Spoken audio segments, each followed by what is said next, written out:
coming on here. We've got Oliver Bowen from Bowen's Canine Mind, and I'm going to be asking him all about dogs. I don't know what happened there. I don't know what happened there. The music came on. Did you hear it as well? Yeah. Anyway, this is Oliver Bowen. Give us a wave, Oliver. How's it going? Oliver is a dog behaviorist and a dog psychologist, and I know Oliver personally because Oliver has worked with my psycho Chihuahua, haven't you? My Chihuahua is called Hector, and let me give just a bit of background about Hector and why I asked for your services.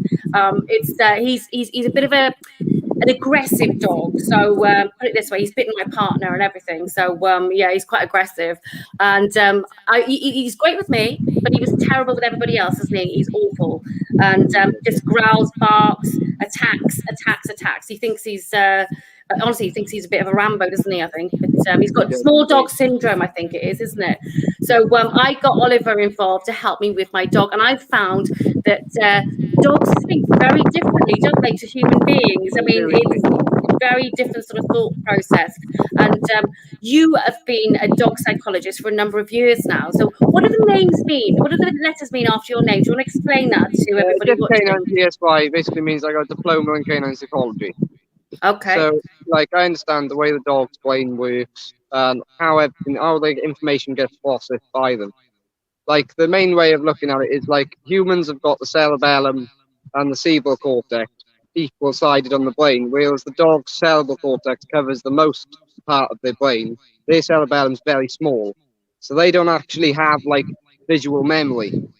So their memory is stored in their hippocampus, which, like, to a human, is basically like if I was to put you, when you were a child, you went out in front of a car, your mother said no.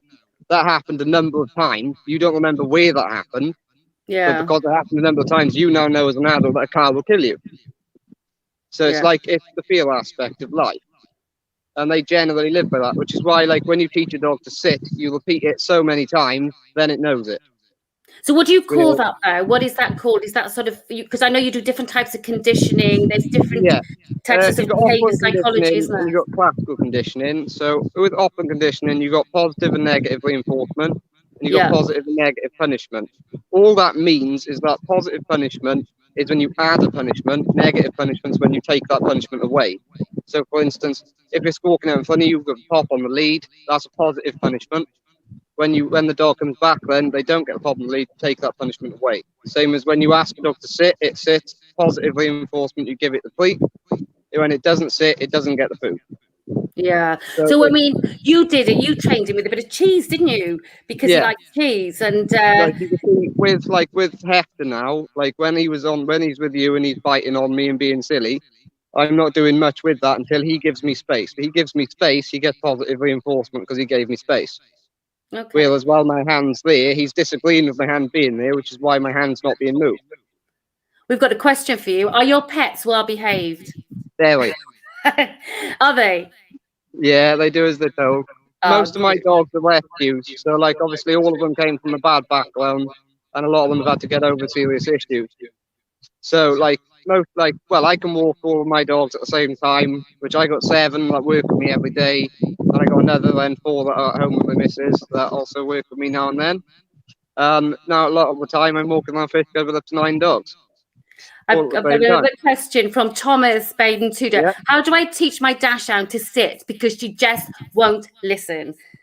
Well, first thing you need to do is put her on the lead, because stop her from ignoring you and taking your space and moving away from you.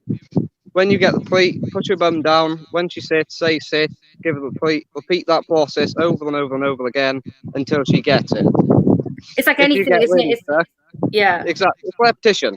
Anything you teach a dog, you got to repeat over and over again. Yeah, it's like children, like you say, isn't it? It's very, very similar to children. That sort of repetition. Exactly. There's 5 different types, isn't there? Of there's a scale, isn't there? You were telling me about. Yeah. Do you want to explain what that scale is? Yeah. Well, basically, when dogs are born, they're in a litter. You've got 5 grades of puppies, but obviously in every litter you don't get all 5 grades. But generally the grades go by 1, 2, 3, 4, and 5. 1's a dominant dog, 2's a dominant submissive dog, 3's a just clean submissive dog, no nerves, there's no dominance. 4, then you've got nervous submissive, like Hector, which is Yeah. why he's so fiery. And then 5, then you just got clean nervous, and they're just generally sitting in the corner. Like if you look at a dog, when you go to fetch a puppy, you often get that dog that's in the corner that wants nothing to do with anything. That's just a nervous dog, which So isn't a bad how do you thing. deal with that though, Oliver? I mean, Well, if you've got a generally, really nervous dog, it's building trust and stuff. Like if you build trust with a dog, like I got Suki in the car. She was a very nervous dog when I first had her. And now that she's built trust with me, I'm her security. So when I'm walking, I don't have to have a lead with her. She'll just follow me to my heel. yeah, Because if she's got me, she's fine. yeah. But like obviously, if she goes away from me, stuff startles her. She'll run back to me instead of running away. But obviously, before she had security with me, I had to have the lead to make that happen for her to trust me and move on with me. Yeah, yeah. And if you were to explain your services, the sort of things that you do, because there's a lot of things you do, it's not just dog training, is it? You know? No, any dog behavioural problem I deal with. So if your dog's got neurological issues, if your dog's bad for grooming, anything like that, I'll get involved in. Like my general thing is I do balanced dog training. So like Yeah. anything, if your dog won't walk to heel, if it pulls on a lead, if it's violently aggressive, if you're worried about getting a trainer in because it bites and it's a big dog, don't worry about that at all. I'm used to it.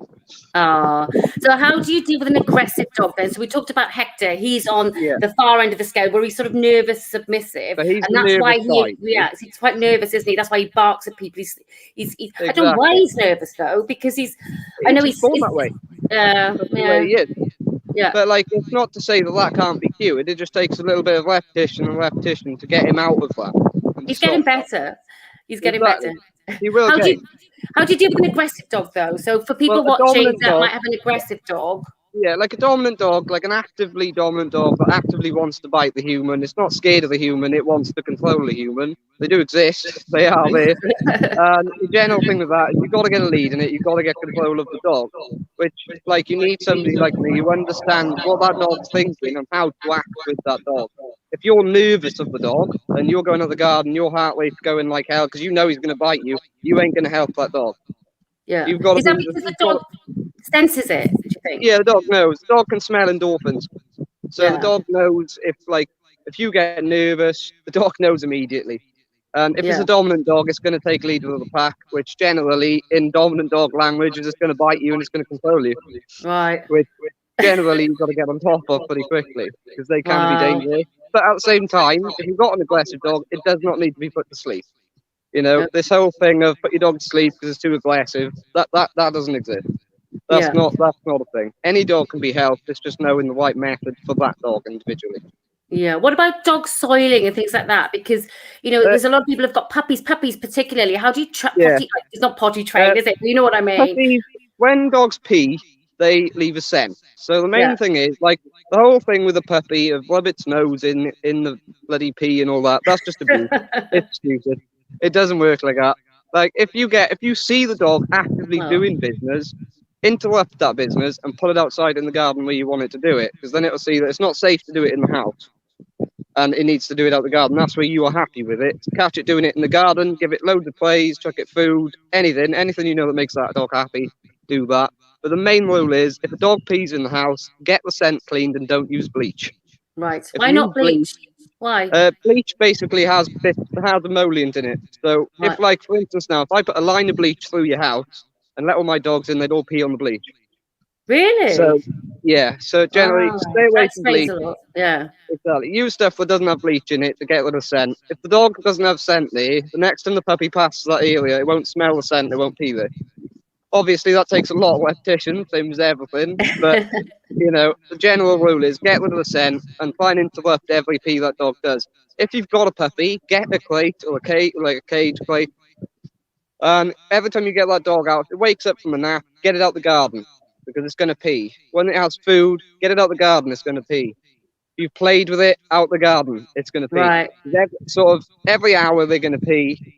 If they've had a lot of activity, they're going to need to pee or they're going to need to do business. General rule with it is just spend as much time as you can out the garden and try and condition it while the dog goes on the glass, which is like classical conditioning, which is the other side of operant conditioning, where if a dog pees on glass so many times and doesn't pee in the house, it'll prefer to pee out there.